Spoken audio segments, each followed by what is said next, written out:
Well, AOC thinks we should tax the rich. Heck yeah, just do it. I mean, we're giving half of our money to the government for them to spend it. That's always a good idea, right? Whenever that happens. But wait a minute, your public schools are a disaster? Wait a minute, your DMV barely works? DMV, your city's filled with homeless people and trash spills down the sides of the freeway and nobody does anything about it? Well, hang on, because when AOC gets done raising your taxes, you can rest easy that this time your hard-earned tax dollars can go to a very worthy cause. They can go to the Taliban.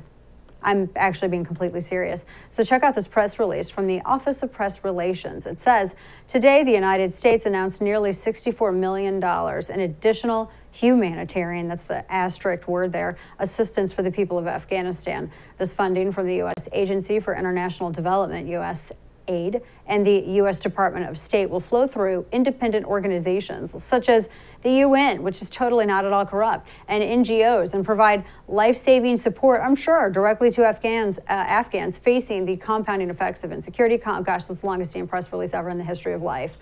You will notice the one reason they didn't cite for needing to give the Afghan people $64 million, the fact that Joe Biden screwed up and handed the entire country over to the Taliban in 11 days.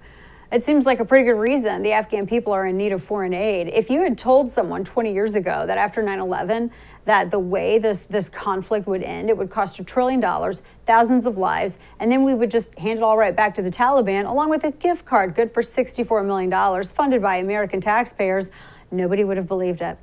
And now remember, we already left them $80 billion plus in military equipment. So they're better off than some of the NATO nations now. And we were told it was all left behind in the rush to exit. Sure. But given how fast we've opened the purse strings to give the Taliban $64 million more of your tax dollars, it makes you wonder, in any case, tax the rich, like AOC says, because then the government will give your money and give it to the Taliban. And they're different now. Taliban ride bumper cars. Taliban go to the gym. They're letting women wear different color burqas, like black and blue.